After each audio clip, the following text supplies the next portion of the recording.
లేదా అదే మార్గంలో ప్రయాణం ప్రారంభించారో వాళ్ళ వేదన సద్గురు విని ఆయన మార్గదర్శనంలో ఈయన ప్రయాణం చేస్తున్నప్పుడు జీవితం శాశ్వతమైన భావన కలిగినప్పుడు, నమ్మకం కలిగినప్పుడు, విశ్వాసం కలిగినప్పుడు శిష్యుడు ఏమని పాడుతున్నాడు? కైసే గురువుకే మై గుణగాం. గురుగానం అంటే ఆయన సద్గుణాలను వర్ణించడం, మనం పాడటం. గురుకి మహిమ కౌన్ గాయే ఉస్క గానా హై కఠిన. దాతాదేజ్ మహారాజ్ శబ్దం ఉన్నది, ఇది కూడా దాతాదేజ్ మహారాజే. కైసే ఎట్లా పాడగలను నేను? ఎందుకంటే నా శక్తికి అతీతమైనటువంటిది, మానవ శక్తికి అతీతమైనటువంటిది. అదే తేడా. భగవంతుడే పరమాత్మనే గురువు రూపంలో వస్తున్నాడు కనుక జీవునికి దేవునికి ఉన్న భేదమే ఇక్కడ ఉన్నది. భగవంతుడు లీలలు వర్ణనాతీతం. అదే గురువు రూపంలో వస్తున్నాడు కనుక ఆయనను ఎట్లా వర్ణించగలను నేను? ఆయన ప్రేమను, ఆయన వాత్సల్యాన్ని ఏ విధంగా వర్ణించగలను? గురుసేవ అంటే ఊరికే మార్గంలో నడవడం, ఆయన చెప్పిన మాటలు తూచా తప్పకుండా పాటించడం ఒకటి. బాహ్య సేవ ఏంటి? కాళ్ళు ఎత్తడము, నీళ్లు స్నానానికి ఏర్పాటు చేయడం, ఇటువంటి పైవన్నీ బాహ్య శరీర సేవ లేదు. కానీ అది అందరికీ ఎంత సాధ్యం కాదు, అందరికీ సాధ్యం కాదు. ఏదో దగ్గర ఉన్న వాళ్ళకు మాత్రమే వీలయ్యే సేవ.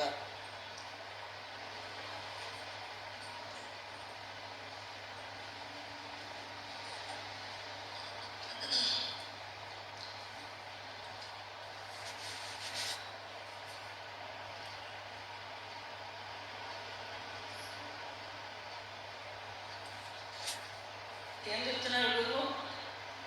కర్మ ఆచరించడానికి చెప్తున్నాడు. నీ కర్మను నువ్వు ఆచరించు. ఎవరి ధర్మాన్ని వాళ్ళు సక్రమంగా నిర్వర్తించాలి. ఆ ధర్మం తప్పి చేరిస్తే, ధర్మానికి వేరుగా నిషిద్ధమైన మార్గంలో నడిస్తే దానికి తగిన ఫలితం అనుభవించక తప్పదు. అంతనే బుద్ధి ధర్మానుసారిని బుద్ధి పుడుతుంది. అట్లా మన కర్మ పూర్వజన్మ సుకృతమైన కర్మను బట్టే మనం ప్రతి రోజు, ప్రతి క్షణం, ప్రతి నిమిషం మనం చేస్తున్న ప్రతి క్రియ కూడా దానికి పూర్వజన్మ గురుభక్తి కలగాలన్నా, సత్సంగానికి రావాలన్నా కూడా అది సద్గురు దయ కలగాలి. సద్గురు మన పూర్వజన్మ సుకృతం కావాలి. ప్రస్తుత జన్మ యొక్క మన విశ్వాసము, గురువు పట్ల సంపూర్ణమైనటువంటి విశ్వాసం ఉండాలి, శ్రద్ధ ఉండాలి, భక్తి ఉండాలి, భావం ఉండాలి. ఇది కొరబడితే మట్టుకు ఆ కృప అనేది కలగదు. ఆ కృప కలిగినప్పుడు ఏమవుతుంది? పకడి బాం దయా సే మోరీ, పకడి బాం దయా సే మోరీ, చరణ్ కమల్ లగ్ నిత్ లపటాऊं, కైసే గురు కే మై గున్ గాऊं. ఎందుకంటే నేను పాతాళాలు ఇక్కడ కొట్టుకుపోతున్నా, మురికి నీళ్ళలో కొట్టుకుపోతున్నాడు. నన్ను లాక్కొచ్చి ఒక మంచి మార్గంలో పడేస్తున్నాడు, తన చరణాలలో చేర్చుకుంటున్నాడు కనుక అటువంటి సద్గురువు ఎట్లా చేస్తున్నాడు? పక్కడి చేయి పట్టుకొని నడిపిస్తున్నాడు. నన్ను అడుగడుగున నడిపిస్తున్నాడు. చేయి పట్టుకొని నడిపిస్తున్నాడా? ఇప్పుడు ఆ నుంచి వస్తున్నాడా మహారాజు? వచ్చినాడు కాదు. ఆ గురువేని మహారాజు చెప్పేది ఏంటి? భక్తిచంద్ మహారాజ్ ప్రతి సత్సంగంలో చెప్పు, గురు నామ్ హే జ్ఞాన్ కా సమజ్ కా వివేక్. ఆ నామం వివేకమే ఆ జ్ఞానం. గురువే ఆ జ్ఞానం రూపంలో, బుద్ధి రూపంలో మన మస్తిష్కంలో, మన హృదయంలో నిరంతరం ఉంటాడు. ఎక్కడైనా ఉంటాడు గురువు. అక్కడ ఫలానా చోట ఉంటాడు, మన లోపలనే ఉంటాడు. అది జ్ఞాన రూపంలో ఉంటాడు. బాహ్య గురువు శరీరం లేకపోయినా సరే ఆయన ఇచ్చిపోయిన జ్ఞానం అనేది మన లోపల ఉంటుంది కనుక నిరంతరం అది హెచ్చరిస్తూ ఉంటుంది. దానిని అనుసరించి మనం కర్మ చేస్తుంటాం కనుక మహారాజ్ ఏమంటున్నాడు? మనం మంచి మార్గంలో నడుస్తున్నాం కనుక జగకి ఆస్ హద్ కాటే, జగకి ఆస్ హద్ కాటే, ఐసి దయా పర్ బలి బలి జాం. జగకే ఆశ, ప్రపంచం పట్ల మనకు విపరీతమైన ఆసక్తి, మోహము, తర్వాత అటాచ్మెంట్స్ అవన్నీ ఉన్నాయి. ప్రతిదీ మనకే కావాలి, మనదే కావాలి, మనకే కావాలి, మనమే కావాలి. అంతే నేను నాకు నా వాళ్ళు, ఇదే స్వార్థం. ఇటువంటి పందంటే వల, జగతే ఆశ, ప్రపంచం పట్ల నాకున్న మోహం యొక్క వలను ఏం చేసిండు? సబ్ కాటి అన్ని వలను తెప్పేసిండు. ఫలితంగా ఏమైంది? మనకు ఆ మోహం నుంచి బయటకు వచ్చేసాం. కానీ వస్తున్నామా లేదా అనేది మన మనసుకు మనమే సాక్ష్యం. సత్సంగానికి రావడమే కర్మ అవుతున్నది. వినడం వినడం సత్సంగానికి వచ్చి వినడం, దాని ఆచరణ యొక్క జీవనం గడపడం, ఇవి చాలా ముఖ్యం. అందుకే ఇంకోటి ఏమంటాడు మహారాజు, ఏదైనా దొరికిందంటే అవన్నీ మనం అవతలకు ప్రపంచం మీద మనకున్న మోహాన్ని, అందరి పట్ల ఉన్న వ్యామోహాన్ని వదిలిపెట్టేసి జర్ జమీన్ అవులా, భూమి పట్ల కానీ, సిరి సంపదల పట్ల కానీ, సంతానం పట్ల కానీ, వీటి మీద ఉన్న మోహాన్ని పక్కన పెట్టేసి రమ్మంటున్నాడు. జర్ జమీన్ అవులా సబ్కో కుదరత్ కే హవాలే చోటే తబ అవసరం అంటాడు మహారాజు. మనం ఏం చేస్తున్నాము? వాటి కోసమే ప్రయత్నము. ఆ సంతానం కోసము, ఆ సంపదలు పెంచుకునేటందుకోసము, విపరీతమైన అవేంటి బ్యాంక్ బ్యాలెన్స్లు పెంచుకోవడం కోసము, డబ్బులు సంపాదించుకోవడం కోసము, ఒక లగ్జూరియస్ లైఫ్ గడిపేటందుకోసము ఉన్నది ఇంకా ఇంకా ఇంకా పెంచుకునే ప్రయత్నంలో చేస్తున్నాం. అంటే ఇదంతా ఇది ఈ మోహం యొక్క పందుకాట కాదు. ఇది జర్రమే నవలకు కుదరత్ అంటే ప్రకృతి, దైవాధీనం, దేవుడికి దైవేచ్ఛకు, ఈశ్వరేచ్ఛకు వదిలిపెట్టి అప్పుడు సత్సంగతి రామంటాడు మళ్ళీ తానేమంటాడు, మీరు అందరూ వస్తున్నదే అందుకోసం. వచ్చి ఏం చేస్తారు? అన్నీ అవే కోరుకుంటుంటారు. ప్రతిదీ అదే, నాకు ఇది కావాలి, అది కావాలి, అది కావాలి, ఏది కోరితే అది ఇచ్చేస్తాడు. కాదని కాదు, లేదని కాదు. కానీ అసలైన వస్తువు మాటకు అక్కడ ఎంత పడిపోతాం మనకు సాధన అక్కడ కుదురుతా లేదంటే కారణము ప్రాపంచికమైన వస్తువులు కోరుకుంటున్నాం కనుక కుదురుతలేదు. ఇప్పుడు ఒక రిద్ధి సిద్ధి శక్తులు సాధించిన వాళ్ళు ఉంటారు. వాళ్ళు ఒకనొక స్థానంలో దగ్గరికి పోయిన తర్వాత ఏది కావాలంటే అది అయిపోతుంది. సహస్ర స్థానంలో పోయిన వాళ్ళకు అన్ని సంకల్పాలు పూర్తయిపోతాయి. ఏదన్నా అనుకుంటే చాలా అయిపోతాయి, పూర్తయిపోతుంటే మనం అనుకుంటాం నీది కనుక మనసులో ఇదైతే బాగుంటుంది ఒక ఖ్యాలు, ఒక ఆలోచన వస్తే ఆ సంకల్పం నెరవేరి తీరుతుంది. ఇతరుల కోసం కూడా చేసేవాళ్ళు ఉంటారు. కొంతమందిని చూసినాం మనము, అదేంటి విభూతి ఉండలు తీసిస్తారు, గొలుసులు తీసిస్తారు, ఇంకేమో చేసిస్తారు, ఎవరు ఏది అది సహజమే. అదంతా వాళ్ళకి ఎందుకు వస్తున్నాయి? అది రిద్దిస్తుంది. ఆ శక్తి ఎప్పుడు వస్తున్నాయి? ఆ స్థానంలో సాధన చేసినందుకు వస్తుంది. అటువంటి వాళ్ళు ప్రపంచకమైన ఏమన్నా ఇస్తే నెరవేరుతాయి, అందులో సందేహం లేదు. కానీ వాళ్ళు ఇంకా పైకి పోసాగారు. ఏదైతే ఆ స్థానం దొరికిందో అదే సర్వస్వం అనుకుంటున్నారు. ఇప్పుడు వేరే మతాల వాళ్ళు ఉంటారు, వాళ్ళు అదే స్థానంలోకి వెళ్ళి ఇదే సర్వస్వం అనుకున్నారు. ఆ తర్వాత ఇంకా వీరికి మనం అన్వేషణ చేస్తే ఇంతకంటే అద్భుతమైనటువంటి ఇది వస్తాయి అనుకోలేదు, తెలియదు. తెలిసినా కూడా అప్పటికే టైం అయిపోతుంది, వెళ్ళిపోయే టైం అయిపోతుంది. లేదా ఎవరైతే ఈ రిద్ధి సిద్ధి శక్తులతో ఎవరైనా ప్రాపంచికమైన కోరికలు తీరిస్తే అందరు మహారాజు ఇంత గొప్పండి, సద్గురువు నాకు అది ఇచ్చినావు, నాకు సంతానం ఇచ్చినావు, దంతాలు దౌలతులు ఇచ్చినావు, ఇది ఇచ్చినావు, నా పని ఇది నెరవేరింది, అది నెరవేరింది అని పొగిడే వరకు ఇంకా ఈ మోహంలో చిక్కిపోతారు. నేను చాలా గొప్పవాడిని అనే భావన వచ్చేస్తుంది మనసులో. ఆ ఒక్క క్షణం ఆ లోపల అహంకారం అనేది ఎంతటోళ్ళనైనా ఇవ్వదు. రావణాసురుడు అంతటివాడే ఇవ్వలేదు. ఇంకా ఆయన అంత తపస్సు చేసిండు, కైలాస శిఖరాన్ని చేతుల మీద ఎత్తుకున్నవాడు, పేగులు తీసి వీణలాగా వాయించి శివుని ప్రసన్నం చేసుకున్నవాడు. అతన్నే అహంకారం మొదలలేదు, కామం మొదలలేదు. అటువంటి వాడు ఇంకా మామూలు మనుషులు ఎంత సొంత కోరికలు ఉండడం, కుదరకే హవాలే ఉండడానికి ఎంత ధైర్యం కావాలి.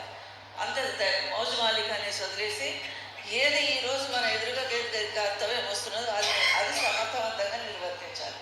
నామ జపో నామమే సర్వస్వం. నామమే సర్వస్వము. నామ జపంతోనే జీవితం గడుస్తుంది. నామ రహే చౌథే పది మాహి ఉండే కిర్లోకి మాహి. నామం ఎక్కడున్నది? మన లోపలనే ఉన్నది, మన మస్తిష్కంలోనే ఉన్నది. నామరూపములు భగవంతుడు నామరూపంలో ఉన్నాడు, 4వ పదంలో ఉన్నాడు. అండపిట్ట బ్రహ్మాండాలను వదిలి స్థూల సూక్ష్మ కారణ శరీరాలను వదిలి పెట్టుకొని చిదాకాశ బ్రహ్మాండ స్థానంలో నామరూపంలో సాక్షాత్ పరమాత్మ సర్వాధార సర్వేశ్వరుడు నివసించి ఉన్నాడు. అటువంటి సర్వాధారను చేరుకోవాలంటే మన మొదలు పునాది మంచిదై ఉండాలి. బిల్డింగ్ నిలవాలంటే పునాది బాగుండాలి. పునాది అంటే ఏంటి? దైనందిన జీవితం, రోజువారీ జీవితం. ఇది సత్యంతో కూడుకున్నదై ఉండాలి. ఇక్కడ లోపాలు ఉంటే కూడా కరెక్ట్ ఉంటే ఇంకా పైకి ఇంకొక వరుస మేము పైకే పోదు, గోడనే లేవదు. అటువంటి అంత మీద పై స్థానానికి ఎట్లా చేరుకోగలుగుతాడు మనిషి? ఆ మార్గం చూపించేది సద్గురువు. మనం నడుస్తున్న మార్గం ఇది ఇటు కాదు, ఈ విధంగా నడవాలి అని చెప్పేది సద్గురువు. కనుక ఏమంటున్నాడు? జరిగి గురువు దయ వల్లనే ఇవన్నీ పోయినాయి. మహారాజుకు పరదయాలు ఏమంటున్నాడు? జర్జమైన అవలాసం కుదరత్కి హవాలి చోటే సత్సంగ. ఆ ఒక్క మాట చాలు ఈ జీవితం గడిచిపోయేటారు. ఒక్కొక్క మాట మహారాజు ఏమనేవాడు? నేను వెళ్ళలేని ముత్యాలను విరచిపోతున్నా, చల్లుతున్నా. మీకు ఏడుకునేటందుకు కూడా మీకు చేతగాదు, అసమర్థులని నాకు తెలుసు. కానీ నా సద్గురువు ఆదేశం ఏమున్నది? సత్సంగం ఇవ్వడం, నా అవగాహన ఇవ్వడం అనేది నా గురువు ఆదేశించిన కనుక చెప్తున్నాను. నేను తప్పనిసరి పరిస్థితుల్లో చెప్తున్నాను, ఎందుకంటే నా విధి నేను నిర్వహిస్తున్నాను. చెప్పేసుకున్నాడు సద్గురు. చేసేది చేయకపోయేది మన మీద. మన జీవితం బాగుపడింది అంటే మనము దానిని ఆచరణలో. పిల్లవాడు పరీక్ష పాస్ అయ్యి మంచి మార్కులు వచ్చినాయంటే కారణము చెప్తున్న టీచర్ కంటే ఎక్కువ పిల్లవాడు వాడు చదువుకున్నాడు, ఇంటికి వెళ్ళిన తర్వాత హోంవర్క్ చేసుకున్నాడు. అది మళ్ళీ దర్శన్ కరే వచన్ గురి సునే సంస్కృత మనమే వినే గురుగుంకర్ కాడు ఇయే కిసి సారా కాడు सार किस करे हारा कर हार पुष्ट हुआ भाई जग भव भय सब गई नसाई. దర్శనం కరే వచన్, దర్శనం చేసుకోవాలి, వచనాలు మళ్ళీ వినాలి, వాటిని ఆచరించేందుకు ప్రయత్నించాలి. అప్పుడు ఆచరణాత్మక జీవనం బాగున్నప్పుడు మాత్రమే పరమాత్మలో మనకు ప్రవేశం దొరుకుతుంది. గురువు చెప్పేట్టుగా అర్థమైతే వాటిని అమలు చేసేటందుకు మనసు గుర్తుంది, లేకుంటే వేరే ప్రాపంచిక విషయాల మీదనే ఉంటుంది. అటువంటి వాటిని అనవసరమైన అంశాలను తొలగించు. అందుకనే ఇంతకుముందు శబ్దంలో కూడా వచ్చింది, నామరస పీలే మేరే భాయ్. ఎవరిస్తున్నారు ఆ నామరసాయనాన్ని? ఇస్తున్నారు సద్గురు. నామరస పీలే మేరే భాయ్, నామరస పీలే మేరే భాయ్. ధ్రువ ప్రహ్లాద్ నామరస మాతే మాతి. అన్ని ఎగ్జాంపుల్స్ చెప్తున్నాడు ఇందులో. ఈ శబ్దంలో మహారాజు ఏం చెప్తున్నాడు? అన్ని ఉదాహరణ. వాళ్ళు వీళ్ళందరూ ఎట్లా ధరించిపోయారు? గురువు ఒక మంత్రం ఉపదేశిస్తే, ఒక నామం ఉపదేశిస్తే దాన్ని నిరంతరం స్మరణ, స్మరణ తర్వాత ధ్యానం తర్వాత భజన. ఇవే దాటించగలుగుతాయి. కానీ ఇవి కాదు. ముందు మన ఆచరణాత్మక కర్మ సరైనదై ఉండాలి. కానీ మన మనసు ఎప్పటికీ ఇందులోనే చిక్కుకొని ఉంటాయి. అందుకే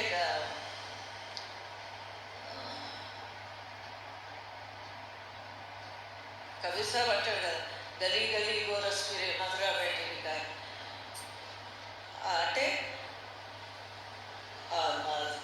మద్యము సారాయి అనేది కూర్చున్న దగ్గరికే జనం పోతారు, కానీ ఆవు పాలు మాత్రం ఇంటింటికి వస్తాయి. సాంచికము సాంచే పోయిన పతి చేయి జూటే జగుపతి ఆయి. సత్యం చెప్తే ఎవరన్నా మరి అబద్ధం నచ్చుతుంది. అందుకే ఈ మోసపూరిత అబద్ధపూరిత ప్రపంచంలో మనిషి మనసు అటువైపు మోగుతుంది. సాంచే పోయిన పతి చేయి జూటే జగుపతి ఆయి, గలీ గలీ గోరస్ ఫిరే మధుర బయట బికాయి. सांच कहूँ तो मारते ये तुर्कानी जोर, बात कहूँ सतलोक की कर पर गए पकड़े चोर. सांच कहूँ तो मारते. ఎందుకంటే కబీర్ సాబ్ ఉర్దూ వాళ్ళ రాజ్యంలో, తుర్క వాళ్ళ రాజ్యంలో, ముసల్మాన్ల రాజ్యంలో కబీర్ సాహెబ్ అవతరణ జరిగింది. కాబట్టి ఆయన ఏమంటాడు, సత్యం చెప్పాలంటే వీళ్ళందరూ నన్ను కొడతారు, కానీ సత్లోకం గురించిన మాట చెప్తే వీళ్ళందరూ. కానీ ఇప్పుడు మనకు అటువంటిది లేదు. మనకు డెమోక్రసీ ఈ రోజుల్లో మన ఇష్టం వచ్చిన గురువు దగ్గరికి పోవచ్చు, ఇష్టం వచ్చిన దైవాన్ని స్మరణ చేసుకోవచ్చు, ఇష్టమైతే పోవచ్చు, లేకుంటే లేదు. కానీ గురువు దగ్గరికి వెళ్ళడం కూడా, సత్సంగానికి రావడం కూడా అందరికీ సాధ్యం కాదు.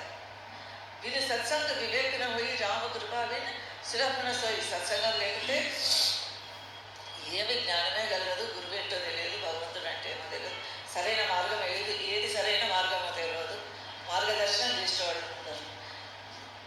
గురువు ఏం చేస్తాడు?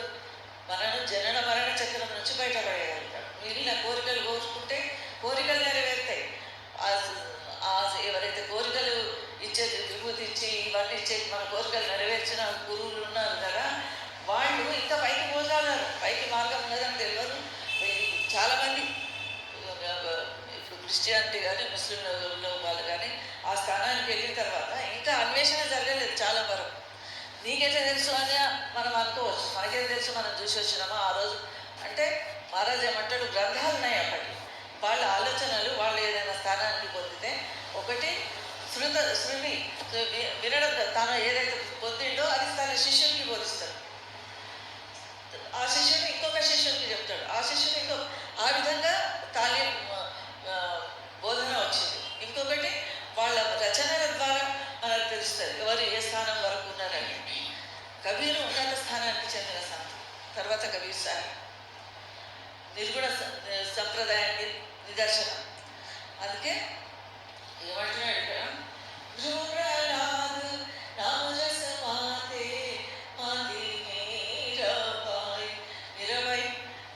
ప్రపంచాన్ని మర్చిపోయింది నామస్మరణలో. ఎందుకంటే నామము నామము నామం, నామమే నామస్మరణలు. ధ్రువుడు 5 ఏళ్ల పిల్లవాడు సాక్షాత్కరింపజేసుకున్నాడు, భగవంతుడు సాక్షాత్కరించాడు హరి. ప్రహ్లాదుడు అంతే, ప్రహ్లాదుడు గర్భం నుంచే నేర్చుకున్నాడు నామస్మరణ, లోపల నిమగ్నమైనాడు.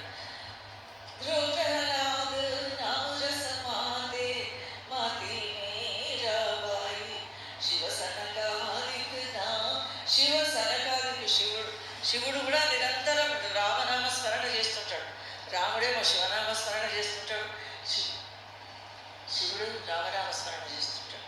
శివు సనకాది కంటే సనందన సనత్ కుమార్ వాళ్ళు 4 ఋషులు విష్ణుమూర్తి దగ్గర ఉండేవాళ్ళు. వాళ్ళు కూడా నామజపం చేసే ధరించారు. నామం వినా జీవన వీరత బహుబాచే పచితాయి గురుకి కృపా మిలా శివోసర్ నామ వినా జీవన, నామం వినా, నామం లేకుంటే నామాన్ని మనం మొదలు పెడితే జీవితము వృధా అయిపోతుంది. నామ వినా జీవన వీరత బహుపాచే పచితాయి, పాచే పశ్చాత్తాపడతాం ఎప్పుడు తర్వాత, బహుపాచ చాలా పశ్చాత్తాపడతాడు ఎప్పుడు తర్వాత అంటే మృత్యువు సమీపించినప్పుడు. జీవి చాలా బాధపడుతుంది, అయ్యో హీరాజన మామూలుత కౌడి బదిలేజాయి, చిల్లి గొప్ప కమ్మేసుకున్నాయి ఈ జీవితం, మృత్యువు ముంచుకొచ్చింది, టైం అడిగితే ఇయ్యడు. ధర్మరాజు వస్తే టైం ఇంకొక 10 నిమిషాలు అయినాక వస్తా, కొంచెం నామస్మరణ చేసుకొని వస్తా, గురుదర్శనం చేసుకుని ఏం లేదు, నో ఎక్స్క్యూజెస్. అసలు చాలా ఎంత ధర్మాత్ముడు అంత కఠినుడు ధర్మరాజు, యమధర్మరాజు. ఒక్క సెకండ్ కూడా టైం దొరకదు. కనుకనే ఇప్పుడు ముందు అదేంటి పక్షులు కేతు పొలం తిరిగిపోయిన తర్వాత పశ్చాత్తాప పడితే ఏం లాభం అంటాడు కబీర్ సార్. ఆగేది బాచే గయే దోహా ఉన్నది, చెప్తాడు అది. దాని అర్థం ఏంటిదంటే రావాల్సిన టైం గడిచిపోయి ముందే తెంపుకోవాల్సినవి కంకులు, ధాన్యం కంకులు తెంపుకోలేదు. పక్షులన్నీ దిగిపోయిన తర్వాత పశ్చాత్తాప పడితే ఏం లాభం. అట్లాగే మృత్యు సమీపించిన తర్వాత యమరాజు అక్కడ వచ్చి కూర్చున్న తర్వాత పశ్చాత్తాపం పడితే ఏం లాభం అంటాడు. బహుబాచే పచితాయి గురుకి కృపా మిలా శివ అవసర్ నామం అనే రత్నం, నామం అనే ధనాన్ని పొందినప్పుడు, గురు కృప లభించినప్పుడు. గురు కృప ఎప్పుడు దొరుకుతుంది? మనము ఆయనకు అనుగుణంగా ప్రవర్తించినప్పుడు. ఆయన ఒక మంచి పని చేయంటే అది పక్కకు పెట్టేసి ఇంకో మార్గంలో మనం నడిస్తే ఎవరి కృప కలగదు మన మీద. అదే చెప్తున్నాడు. అటువంటి స్థితి అయిన తర్వాత ఏమంటున్నాడు ఈ శబ్దంలో, విపత్తు పడి విపత్తు అంతకంటే ఈ జన్మం వచ్చిందే విపత్తు. అసలు ఈ పుట్టడమే దుఃఖీ జీవుకు ఆకుల కాక లేజా గురికి దేశ. దుఃఖజీవులు అంటే ఈ క్యాన్సర్ వచ్చినాడు, గుండెలైనాడు, రోగాలు వచ్చినాడు కాదు. దుఃఖజీవులు అంటే ఎవరైతే నేను ఇక్కడ వచ్చి చిక్కుకుపోయినా నన్ను ఈ జనన మరణ చక్రం నుంచి అవతలిపోవాలి, మళ్ళీ ఎన్ని రోజులు ఈ పుట్టుక చావులు అని అనుకునే వాళ్ళే దుఃఖజీవులు. అటువంటి వాళ్ళ కోసమే అటువంటి వాళ్ళను ఉద్ధరింపుమని దాతాదయాజీ వరదయాజీకి ఉపదేశించాడు. దుఃఖీ జీవుకు అంగులగా లేజా ఉరికి దేశ ఇక్కడ ఉన్నది, మన అంతరంలోనే ఉన్నది, మన మస్తిష్కంలోనే ఉన్నది, ఇంకెక్కడనో లేదు. భగవంతుడు ఇక్కడనే ఉన్నాడు, మన లోపలనే ఉన్నాడు. మన అంతరంలోనే అన్వేషణ చేయాలి. మన అంతరంలోనే వెతుక్కోవాలి. అటువంటి మార్గం చూపించిన గురువు మహిమను నేను ఎట్లా గానం చేయాలి, ఎట్లా వాడాలి. విపత్తపడి ఈ జన్మ వచ్చడే విపత్తు, ఇంతకంటే మించిందేం లేదు. ఎందుకంటే వీళ్ళకి వచ్చిన మాయ మోహంలో పడ్డం, ఇవన్నిటికి అలవాటు పడ్డం, మంచి చెడు అన్ని పనులు చేస్తున్నాం.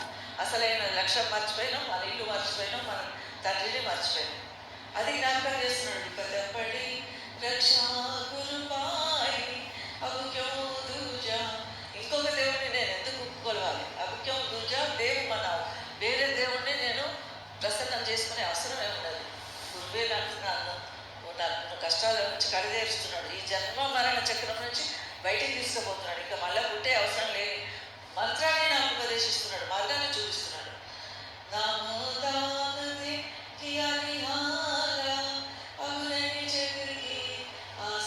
నామదానం ఇచ్చి, నామాన్ని కానుకగా నాకు ప్రసాదించి ఏం చేస్తున్నాడు? నన్ను అవతల పడేస్తున్నాడు, నన్ను అవతల తీరానికి చేరుస్తున్నాడు. ఇంకా నేను ఎందుకు ఆశ పెంచుకోవాలి ప్రపంచం పట్ల? పకడి దయాసే మోరి చరణగమలకు నిధులకుటా. దయతో నా భుజం పట్టుకున్నాడు, నా చేయి పట్టుకొని నడిపిస్తున్నాడు. ఇంకా ఇప్పుడు నేను ఏం చేస్తా? ఆయన చరణాలను పట్టుకొని చుట్టుకొని, చరణాలను నా చేతులతో చుట్టుకొని అల్లుకొని పోతాను. రాధాస్వామి రాధాస్వామి దీన దయాల తుమరి దయాసే పాల్గొ. ఆయన దయ వల్లనే ఈ భవసాగరానికి దాటుకొని అవతల తీరానికి చేరుకోగలం, లేకపోతే ఏది సాధన కాదు. అందుకే ఆ దయ కోసం వేడుకుంటున్నాడు. ఆ దయ గురువు దయ కోసం వేడుకుంటున్నాడు. అటువంటి గురువు దయ చూపించి మనం అవతల తీరానికి చేర్చినప్పుడు ఏమంటున్నాడు ఇక్కడ? కైసే గురువుకే మే గుణ గాऊं, కైసే గురువుకే మే గుణ గాऊं, మే గుణ గాऊं, మే గుణ గాऊं. మనము శోకరహితులుగా నిశ్చింత స్థితి రావాలి. మనం నిశ్చింతలం కావాలి. అది కూడా గురుసేవ కిందకే వస్తుంది. ఎందుకంటే ఫికర్ దేని గురించి? చాహ మిటి చింతా గయి మనవా బేపర్వా, జిస్కో కుచ్ నహీ చాహియే సోయి షాహంషా. ఎవరికైతే ఏమీ అక్కర్లేదో వాళ్ళే చక్రవర్తితో సమానం, రాజు గారితో సమానం. నాకు ఇది కావాలి, అది కావాలి, ఇది కావాలి, ఇచ్చపోళ్ళు అడుగుతున్నట్టు మనం ఏం చేస్తాం? ఈ గుడికి పోతాము, ఆ గుడికి పోతాం, మహారాజు దగ్గరికి పోతాం, నాకు ఇది కావాలి, ఇది కావాలి, ఇది కావాలి. ఏ గురువు ఏమి ఇయ్యాడు, మహారాజు ఏమంటాడు? ఎవరేమి ఇయ్యారు. నీ కర్మనే నీకు ఇస్తుంది. నీ భక్తి, నీ భావము, నీ విశ్వాసమే నీకు ఏదైనా ఇచ్చేది ఉంటే, నీ దొరికేది ఉంటే. ఒకటి కర్మభోగి అమ్మవచ్చు, కర్మ ఫలితమన్నా మనకు దొరుకుతుంది. మనం చేసుకునే కర్మ ఫలితమే. మనం బ్యాంక్ అకౌంట్లో డబ్బులు వేస్తుంటేనే మనకు వస్తాయి. ఎవడేమి ఇయ్యాడు? బ్యాంక్ వాడి దగ్గర కోట్ల రూపాయలున్నా మనకు ఒక రూపాయి పైసలు ఇయ్యాడు. ఎందుకు? మనకు హక్కు లేదు. అదే మనం సంపాదించుకున్న పైసలు ఉంటే అందులో జమ చేసుకుంటే ఏ క్షణం కావాలంటే ఆ క్షణం పో, ఏటీఎం చేసుకో, గూగుల్ పే కొట్టు, మన డబ్బులు మనకు వస్తాయి. అదేవిధంగా మన నామాన్ని సంపాదించుకోవాలి. ఎన్ని వేల సార్లు నామం జపం చేసినాం అవన్నీ లెక్కకు వస్తాయి, అవన్నీ కౌంట్కి వస్తాయి. ఆ నామం జపించడం కూడా సుమీరు నీతి నామం సురక్షే. ఒకటి నామం నాలుకతో మాట్లాడు, రామ రామ రామ రామ రామ రాధాస్వామి రాధాస్వామి, శివ శివ ఓం నమస్కారం ఓం నమస్కారం. ఇది పెదవులతో నాలుకతో పలికేది. ఇంకొకటి మనసుతో పలికేది. ఇదే పలకదు. చూడడానికి మనం ఏం లేదు, కామ్గా కూర్చున్నాం, నిశ్శబ్దంగా కూర్చున్నాం. కానీ ఇక్కడ మనసు జపిస్తున్నది రామ రామ రామ లోపల. ఎవరికి వినపడకుండా పడకుండా మాట్లాడే జపించేది ఒకటి. ఇంకొకటి సుమీర్ నామ సురక్ష అంటాడు తాతదాజీ మహారాజ్. ఇక్కడ ఆత్మతోని పరమాత్మ నామాన్ని స్మరణ చేయటం. సురత్ అంటే ఆత్మతో పరమాత్మ నామం, రాధాతో స్వామి నామస్మరణ చేయడం ఒకటి. అది థర్డ్ స్టేజ్. అది చాలా ఉన్నత స్థాయి సాధకులకు మాత్రమే సాధ్యపడుతుంది. కనుక కనీసం మనం రెండో స్థాయికి అయితే మనం చేరుకోగలుగుతాం. మనసుతో నామస్మరణ చేయగలుగుతాం. ఎవరికైనా వాడకుండా మనం ఎవరు మెచ్చుకోవాలని, మన కిరీటాలు పెట్టాలని నామస్మరణ చేసే అవసరం లేదు. మన కోసం మనం చేస్తున్నాం, ఇంకెవరినో ఉద్ధరించేటందుకు కాదనే విషయం ఎప్పటికీ గుర్తుపెట్టుకోవాలి. అందుకోసం ప్రయత్నం చేద్దాము. అందరికీ రాధాస్వామి మంగళం గురు